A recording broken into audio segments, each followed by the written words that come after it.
All right. All right, we will now open the Estacada Budget Committee. I will call the meeting to order. Have roll call, please. Vincent Belomo. Here. Teresa Davis. Brent Dodrell. Sean Drinkwine. Here. Justin Gates. Here. Charity Hughes. Here. Joel Lidkey. Here. Mike McElroy. Heidi Prokop. Suzanne Sager. Here. Scott Stahl. Here. Wes Stephenson. Here. Paul Strobel. Jerry Tenbush. Here. All right, we are at that time again for a selection of the chair. So can I have a nomination? I move to nominate Mayor Drinkwine for chair. I'll second that. Okay, all right. All those in favor, say aye. Aye. Aye. Aye. All those opposed? Okay, motion passes. Thank you. We are now at the approval of the May 24th, 2022 Budget Committee minutes. Can I have a motion on the floor? So moved. I have a first, can I have a second? Second. First and second, all those in favor say aye. Aye. Aye. All those opposed? Motion passes. Thank you. Okay, public hearing, state shared revenues. I will hand that. You have a script there to follow. It's laminated. Okay, Yep. I will now open the public hearing. Is that the one? Yep, that's it. Okay, great. I will now open the public hearing to discuss possible uses of state shared revenues, funds for the city of Estacada. Okay, I will ask budget officer to explain these fundings. I'm going to actually explain them. Okay, These funds are received from the state, and they include the state revenue sharing, state liquor, cigarette, marijuana, and state highway gas tax. And in order for us to receive these funds, we have to, at the budget committee meeting and the city council meeting in June, we have to hold a public hearing where we open it up to public comment. And then we will also ask the council to approve a resolution in June. And then in order to receive those funds. And this year we are expecting to receive approximately $190,000. So it's okay, just great. part of the process. That's nice. Are there any questions from the audience anywhere? Do you have any up there on the thing? No, okay. Are there any questions from the committee on this? No? General questions about like everything that's in it or just the beginning part? Just this part right Oh, here that okay. we're dealing with. Perfect. All right. Okay, I will now close the public hearing. And we will open the budget meeting back up. Okay. Now we ask for a vote on that or? No, No. it's just the public hearing, just Okay. the opportunity for the public to speak about that if they wish to. All right. Well, we'll go into the presentation of the budget message. So Okay, I'll hand it over to you now. all right, thank you. And Sadie's pulling up a PowerPoint here. So this will be the budget message for fiscal year 2023-24, and it's included in text form in your packet, but I thought I would do a PowerPoint here to just walk through it without just reading it to you. So first of all, the requirements for the budget are established by the Oregon Revised Statutes, ORS, is Chapter 294, and that establishes the procedure for doing the city budget as far as how to prepare it, the presentation, administration, and review of the budget. And changes, as this budget committee is meeting, changes can be made at any step in the process if it's determined that it's in the best interest of the city of Estacada. So this is just the proposed budget that staff has put together based on council goals that we'll present to you. All right, so I'm going to do a quick year in review for the community development department. That we have 3 new employees that filled open positions. There was 1 position added in last year's budget or in the budget we're currently in, but we had 3 new people. They remodeled and expanded the community development department office and began managing building permits, moved to an online permitting program that's required by the state now. And then also began development of a GIS program, which they'll continue with amongst all the general planning, community development work that they need to do. And then in the front office, we had a retirement of Tracy Hovder retired. She'd been with the city for 30 years. Yeah. And so that was a big transition, but one new employee was hired and they're doing great up there. We began digital archiving of records through a program called ORMS. It's the Oregon Records Management System, right?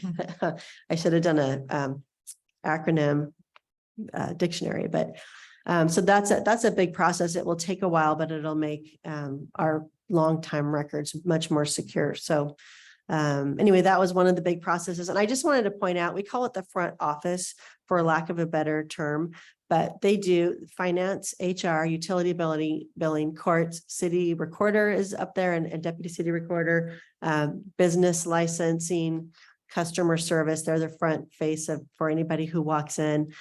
So I guess we just call them front office because they do so many things. So they're doing a great job though. And then at the library, the mobile library van was put into service. If you saw it in the parade last year, and they had it at several events. They did a lot of youth programs, adult programs, early literacy programs. They expanded their hours and have just been doing great work up there. And then Public Works and the plants, we added one new employee at the plants. They purchased the dewatering equipment for the wastewater plant, and there'll be we need to build a pole barn around that, and then they'll start using that hopefully later in this year. Preparations for the new wastewater plant and the new high-level water reservoir have been ongoing. And then the Public Works has had oversight of some really large projects, including repair to the sewer line across the mill property. And the paving project that was Northwest Wade up by the library and the park and the gas station up there, and all of the Edge Hill and Foothills neighborhood. All right, and then looking ahead, the question will probably come up, are we seeing utility rate increases? And no for water and no for storm sewer, but yes, again, for the sewer rate increase, and that is budgeted in this budget to go up $5 a month. And I put a little graph on there so you could see it had been we've been holding pretty steady. And then last year we did a $5 increase, and this year a $5 increase. Just to try to keep it incremental. We're going to do a rate study this summer to determine whether our rates are appropriate for the upcoming needs that we're going to have. So that will help rather than just making an estimate. And Councilor Prokop just joined. Sorry, she buzzed me that she is here. So, okay. Thank you. She's listening though.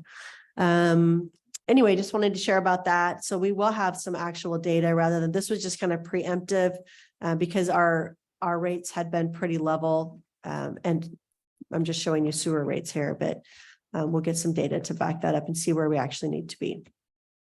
All right, projects. So in this year, fiscal year 2023, the projects that were budgeted for were $6.4 million. The upcoming budget that we're proposing here budgets for $11.1 million. And I'll go through what all those projects are later on. So quick by the numbers. This year's proposed budget is $28,455,135, which is a 28% increase from last year. And why that seems like a big jump. So just a couple of things here. One of it is the projects increasing from 6.4 to 11 point, I put 2 here. I think I put 0.1 on the other slide. And personal services increasing 9.8% from the previous year. The total amount for personal services is $3,721,675, which is 13% of the total budget. And I wanted to point out, I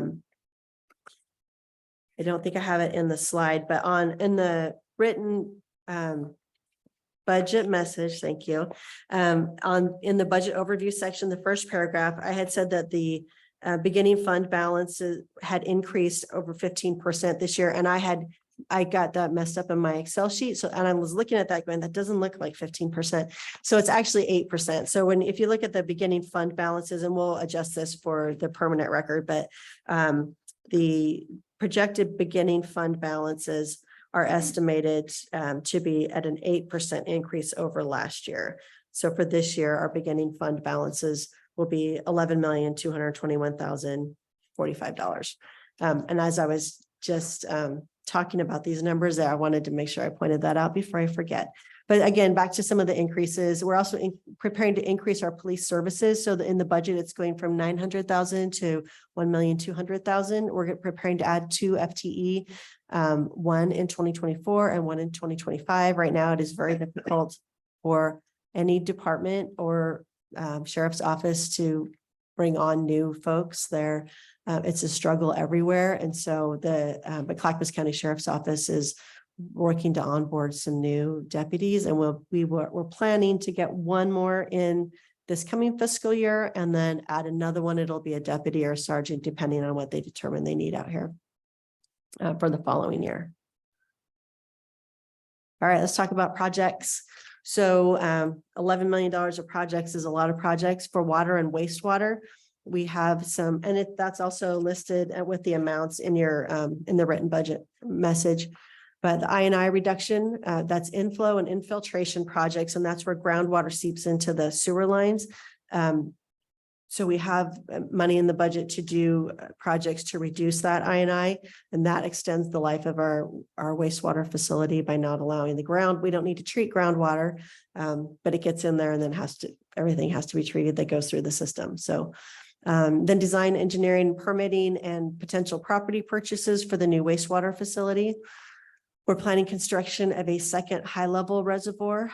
That will be our 5th reservoir overall water reservoir, but our second high-level one. Planning for an Eagle Creek pump station, which will be part of the wastewater system, and doing a rate study for water, sewer, and storm rates, and water plant master plan update will be coming up. So major projects for parks. In this budget, there is funding for a splash pad at Wade Creek Park. It would be near the existing play structures towards the back, maybe in the horseshoe pits is where we're planning. There's retrofitting a element into the park is a little tricky. So we're working on some of the details for that. But I think once we get it figured out, it should go in pretty fast. My hope was to have it in this summer, start July 1 and get it done, but we'll see how that goes. And then also there's funding in there for the North Sports Complex restrooms and concessions, which is a partnership that the city has with the school district to provide those additional sports fields in the back of the high school. Yeah, behind high school in Rivermill. All right, major street projects. We have the Hillway extension that will extend from Cemetery Road, where Hillway hits Cemetery Road, and go across into the Campanella development. So there'll be an additional way out without having to come down and go on 6th. 22 ADA curb ramps that will be on North Broadway and Northeast Main, and most of that is funded by a CDBG grant. Then we have the repair and repave Northeast Main Street Uptown. I know that has seen a lot of wear and tear over the past few years, especially. So within this budget, there is funding to do that. And then the Southeast Main Street improvements, which is downtown, and that is, there's a loan and it's going to be repaid with urban renewal funds. But the way we got it through the state was that the project has to be managed by the city. So we have to budget to receive the loan funds and pay the contractor. And then, so it'll come in and go out from the city, and then the loan repayment will actually be coming out of the urban renewal agency. And then finally, Highway 224 landscape improvements are in this budget. All right, and I would like to go over the primary operating fund with some highlights of that. These funds are directed by council to maintain minimum fund balances.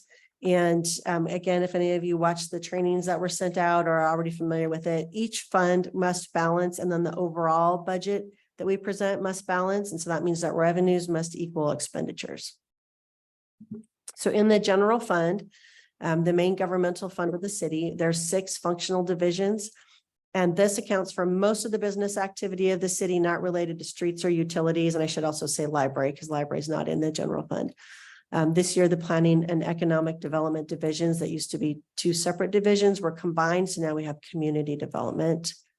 So this is how that lays out: administrative, non-departmental, are things that don't fit in any other specific category. Police, building department, community development, and parks are those 6 functional divisions of the general fund. And the estimated ending fund balance will be $1,227,675, which exceeds the required 10%. Right, then we have the library fund. And that is a countywide taxing district is what provides the tax revenue to the library. They have 5 full-time staff with additional part-time staff, and they do this budget presents a contingency ending, which is the ending fund balance that exceeds the 10% requirement and is stable. So we're very glad to have that source of funds to come and support the library for the community. All right, the street fund. So revenues for the street fund come from the state shared gas tax, county vehicle registration fees, grants, plan review fees, and the general fund. And what are we using it for? The projects, which I mentioned some of the projects, some of those are with system development charges, but also some street funds, and then street maintenance, street signs, striping. And if there's anything left over when we start coming up to the end of the fiscal year, Don will, buy more paint for striping, or he's intending to buy some signs, some pedestrian signs for, especially in the school zones. He's been working on that. And the street fund meets that 10% required ending fund balance just exactly. So, all right, the water fund. This is an enterprise fund, so it's run like a business. And there's 2 divisions, the treatment expenses, and then, which is at the plants, and then the distribution and storage, which is out in the community.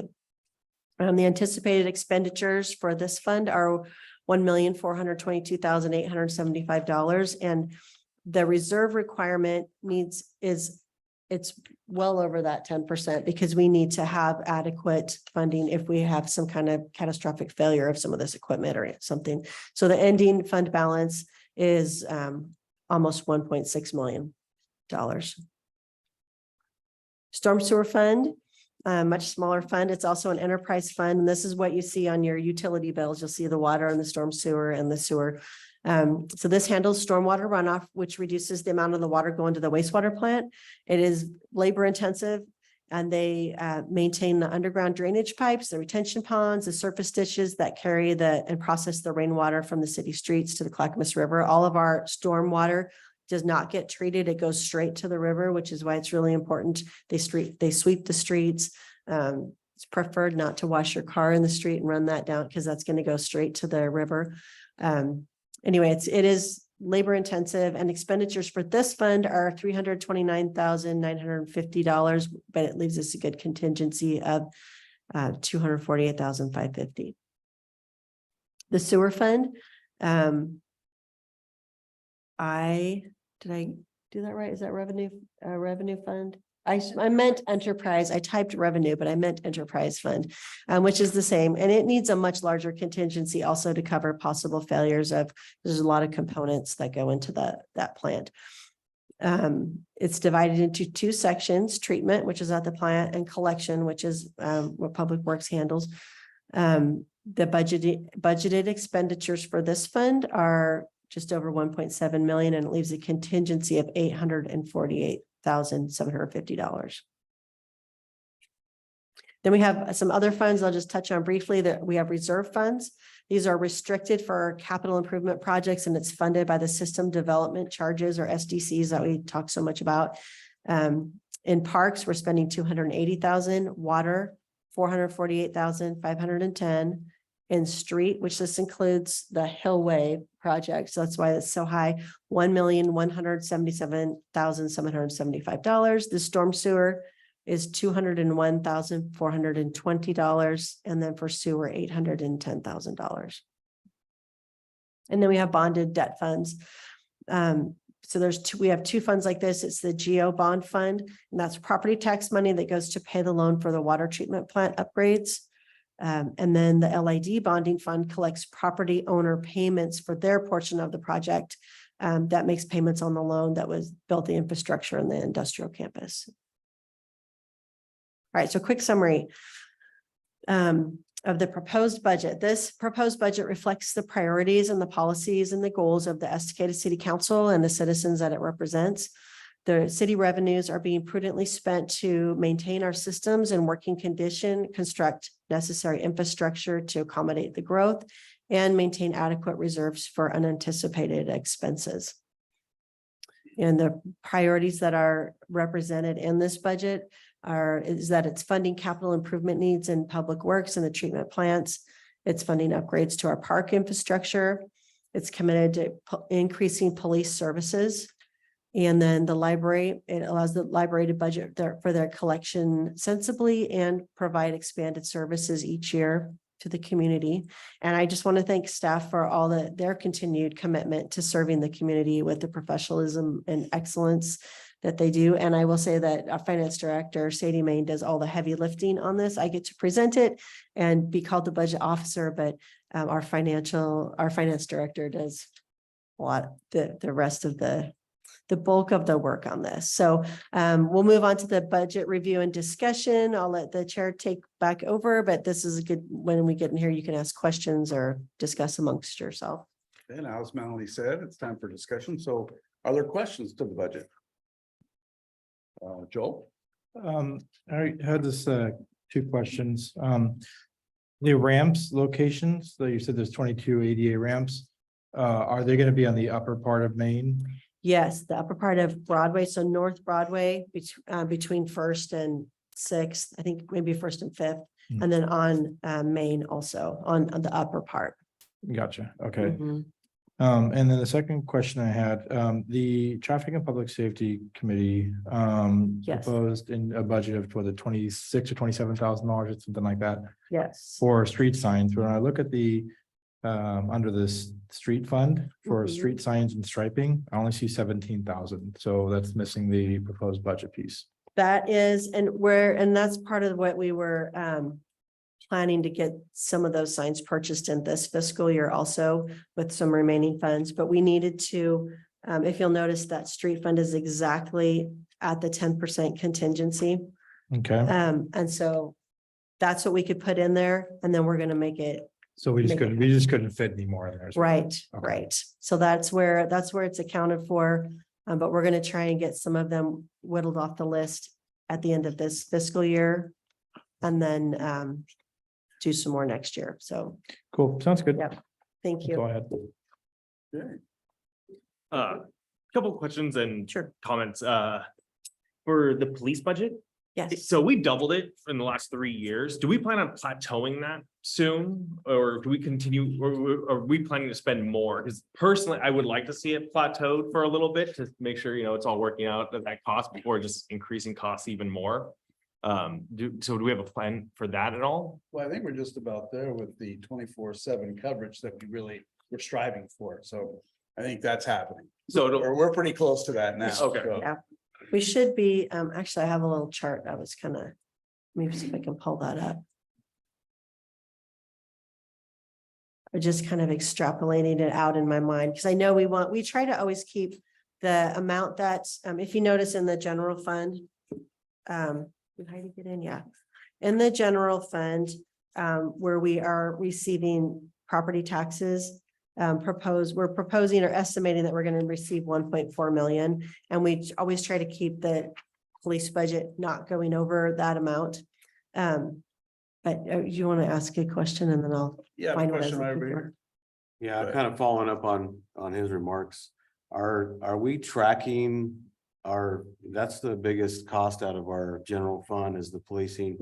Are we tracking our dividends that we're getting from that as far as response times and performance?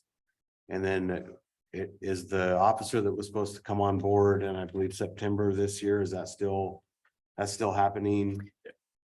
We are tracking and watching that according to, because it used to be like one deputy per however many thousand, or that's kind of how they tracked it. Now they do track by response times. That's how we need to know if we need more service. The deputy that's supposed to come on in September, now they're saying that it's probably going to be March by the time that deputy comes on duty. They're trying to hire as fast as they can. It's a difficult time. Oh, do you want to speak to that, Peter? But we are trying to to. So they're really, and this is a statewide problem. In certain areas in the state, it's worse than others. So like the Oregon coast is really, really struggling right now. They're getting about 10% of the applications that they would normally get. So pre-pandemic. So they'll get like 32 applications when it used to be 300. And then it is incredibly hard to get people into the academy in Salem. And cities have asked the city of Portland offered to pay for an academy class just so that they could so that they wouldn't be taking spots away from other cities and so they could get their cities through, and the state said no. And so it's just, I have not been able to get a good answer on, it's kind of like, what's the barrier? Because the academy only lasts so long and they're only doing like a couple a year. And so it seems, yeah. So we essentially paid from last time you guys met, we paid for that officer to come in September. And that was just like now we're gonna approve this for 2 officers to come in on a timeline. So is there a potential that that's gonna happen also, where now we're paying 33% more on this budget for police that just, they can't find them, they're not available? We could be delayed in actually receiving that person out here. However, we do, the way that we pay for a deputy to be in training, they have to train somebody to come on unless they can get a lateral. That's easier. So last year we paid for half of the training amount, and this year we'll pay for the second half. And then once we do that, we don't pay anymore until that person's actually out here, and then we pay actual costs. But this year we're paying like the second half of the one deputy being trained that's coming on, and we're paying the first half of the deputy for next year. So it's bumping it up. So actually, to answer your question about, is it going to be leveling out? It should be. Once we get ramped up to our 24-hour coverage, it should level out some. But right now so we don't have to continue to pay until they get here. But we pay a lump sum for that person to be trained. And then they get them here as quick as they can. I would like to see if we could, maybe on next year's budget, maybe some more, because it's very vague, that one line, it's the biggest line item, but it has one item on that whole thing. Yeah, So it'd be nice to see kind of a breakout of what are we getting for our money, is all I'm saying. right. And I could probably do, this is like an overall, the budget, at the budget committee, we don't delve into that, but I could probably present to council when we get the contract for this year, how that's breaking out, what those costs are. Yeah. Okay, great. Joel. Just a couple things based upon the questions. One, you can kind of see some of the results and stuff and the time, the response times online through they have an online reports. You can go to a dashboard that kind of answers the questions about response time. You can track how they're doing on there. Second thing is, part of that fund also includes, like, for example, they provide all the vehicles and equipment. So we have to pay for part of that along with the actual officer. And then also we have access to like the detective services, SWAT and things like that.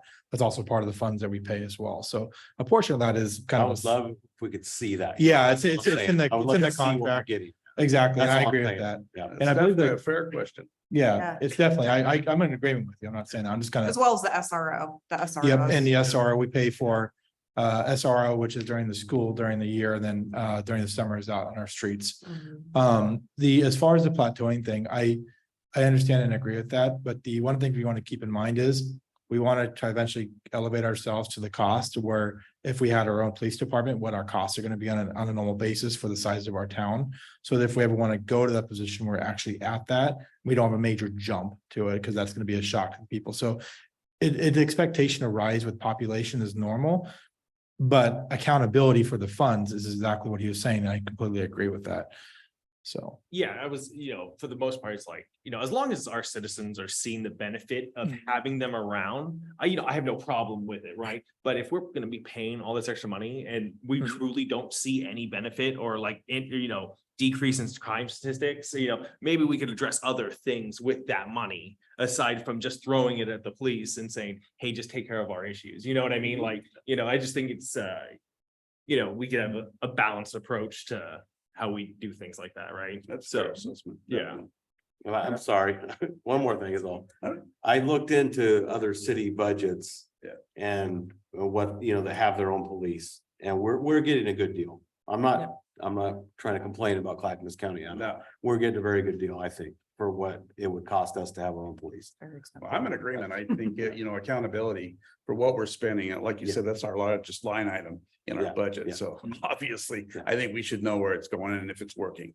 So I can appreciate that. And this is the budgeted, the amount that we're budgeting. So we have to, we pay the county for the SRO, like you're saying, but then the school pays for half of that. So we'll receive half of that back. So once I have the contract for the next year, finally, once that's finalized, that's something that we can report on and would help you actually see more accurate numbers versus just a lump sum. But you're right. I was looking at, I think Sandy and Malala, they're larger than us, of course, but I think we're in around $4 million in their budget for. Is that, I think the contract, that's public document, so Yes. technically, is it possible we can put that somewhere on the website for people to access so the public can see what we're paying for? Yeah, I could put it in the council packet too, and then they can. That might be a good way, and then. Well, our reports too that we receive, Mhm. maybe putting those on the website that we have. Okay, So that The the people finance can actually see reports, what we yeah. see. Yeah, so. Might give them a little bit more feel for it. we'll look at ways we can make that more easy to access, yeah. Heidi, Justin, do you have anything you want to ask on the budget? No? Okay, do I have any citizens that would like to speak? Nobody- Okay. All right. I got a couple. Yeah, go ahead. The one thing I am glad that we are spending more money on, I'm glad there was bigger salary increases for all of our workers. I'm glad, that, people work hard every day to come here. They should, be able to live in the city and do all that stuff. So I'm glad we're doing that. The projects look good for all the projects we're doing this year. Did we have, the only thing for the survey for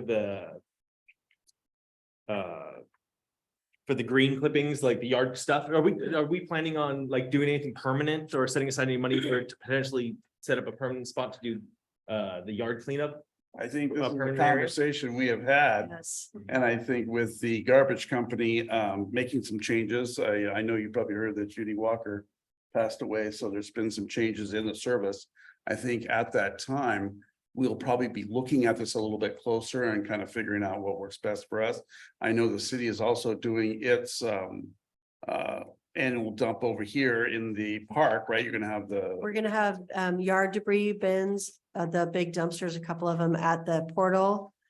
First weekend of June, first weekend of July, rather than running them through all the time. The place that we were having them, we no longer have space there. So we're just gonna do first weekend of June, first weekend of July, but we are working closely with the garbage haulers and trying to get a way that we could do curbside pickup at a reasonable cost, which is subjective. So you'll be seeing a survey on that and it might have, I don't think it went out yet, but we're working on a survey to see what would work for people. Yeah, they've actually been picked up. You can put a container out a week and they'll pick it up and they don't charge for it. Oh, Walker's is, Walkers, and they've been doing that for a long time because I've been putting out sometimes 2 containers a week and we've never been charged and they're really nice about it. But mhm, they're taking that to regular landfill. Yeah. Oh, are Where they? it doesn't really Okay. need to go, it Right. can be composted, or you can do something like what they did in Troutdale where they had, what's that, Amazon or Allwood it is now, where Oh. literally you have a person that does, oh, shoot, all the plants and the bark dust and stuff like that, and they made him a contract where where they would actually go to pay $10 and you can dump all your old yard clippings there, and he would process them and you could reclaim them into the local agriculture around here, mhm. Yeah, that'd be great. And, Yeah. it's a way to get around it business wise, So I think the narrative here is that we are talking with the Mhm. garbage company, and this is something we've had out there a few times as far as recycle Yeah. and yard debris. So I think that'll be coming up very soon. So keep your eye on the ball. Perfect. Joel. Just a small thing on and that for regarding budget wise, do do we have a budget line item for when it comes to dealing with, like, for example, we're dealing with the pickups over there at Portal? But do we actually have a budget line item that deals with something like that, or for as far as like yard debris or anything from the city? In the back of your budget under miscellaneous expense, it's Fund 937, and we added a line for community cleanup, which was $4,000. 4,000? Yeah, That's on page 16. that's on page 16 of your budget spreadsheets in the very back of your budget. So, And so assuming that we don't work something out with the garbage company, or they can't do it, what's our plans as a city to, is this something that we may have to review for further budget later down in the year? Or is it something that we should try to pre-plan for possibly taking on and then come in under the budget if need be, or is that something we need to review basically? And is there room to even review that for a higher budget? If we need to do a supplemental budget or something to cover if it costs extra, and we can do that later on. But we really are going to try to work it out with the garbage haulers so that it's going to, to yard debris, not the landfill. And that there's some people that just can't haul it down to dump it someplace. And so I think that we do need to ultimately work out that situation. It's just transitioning into it. It's and making it feasible for everybody. It's been challenging, but we are not giving up. I've been talking about this for 5 years. We're gonna get it done. So. and I know in the past, we found grants to help out with the recycle barrels. Yeah. To ease up the struggle on the garbage companies. Maybe we could find something Yeah. similar to that for the Mhm. recycle containers, Mhm. if it's out there. Good I'm suggestion. sure. Yeah. Yeah. All right, some more questions? So I'm a union guy and so I'm all about labor. So what can I do, if anything, to get these guys I see their wage increases proposed at 10%. Can I propose it to be higher than that, or is that out of my bounds? Well, I think, yeah, that's more Set. the city and the regulatory, that's what they've got on the books. So we really have nothing to do with Put me on that. record. I like that. I'm sure they like that too. Yeah, I know that we I was hoping we proposed, could do something about we that. bumped it to 6%, I think it was. Yeah, we Yeah. should bump it up. Yeah, and I think that was a little tight to fit that in, wasn't it? But you got it in. We got it in. So we did a mid-year increase because we just did the standard kind of regular COLA at last July, even though inflation was pretty high. And so we did a mid-year COLA for the classified staff. And then we're proposing a new salary scale that was going to be for the management would be a little higher of a bump to get us started July 1, since we didn't do a mid-year bump for that, but the council approved 6% across the board, which it's significant. I mean, I don't hear many COLAs going like that, so we really appreciate that. But it does, in a couple of departments, it makes it challenging to meet the budget. So we have with the salary scale, we have a standard that we're gonna try for the next 3 years on how those COLAs go. And then we can evaluate that. But I do appreciate your concern for staff, because I know they work hard and cost of living I is. think those are going up. 3 to 5, right? Yeah, 2 to 5. 2 to 5. 5% to pay, depending on the CPI in December. So I wish there was something more that we could do, but if we can't. yeah, I appreciate that. I think this is good, and we'll just continue to look at it each year. So I think the only balance would be, and I think this is more on your side, would just be like benefits, something like that, like increase in like Mhm. PTO or something like that. So, That's which interesting. is not a higher cost, but more of a benefit to offset it. Mhm. So. Yeah, thank you I appreciate that. mm. I'm glad they're watching out for that. It's very important that we keep you healthy and wise, so you can put out these great budgets. Any other questions to this budget? Before we move on, is there any buddy online there that is okay? Then I'll need a motion for the proposed budget. If I could get one on the floor. I move to approve the 2023-24 budget as proposed in the amount of $28,455,135. I'll second. Got a first and second. Let's do a roll call on this, please. Palomo, Yes. Drinkwine, Yes. Gates, Yes. Hughes, Yes. Lidkey, Yay. Sager, Yes. Stahl, Yes. Stephenson, Aye. and Ten Bush. Yes. Motion passes. Okay, and I don't think we need to assign the next meeting. No, but we do need one more motion on the Okay. taxes. All the taxes agreement. Okay, go ahead. I move to approve, is that the? That's the Number ad second. nine on valorem? the Yeah. list, Okay, yeah. I move to approve a rate of $2.6749 per $1,000 of total ad valorem property taxes to be certified for collection. Okay, Second. okay, also roll call, please. Okay.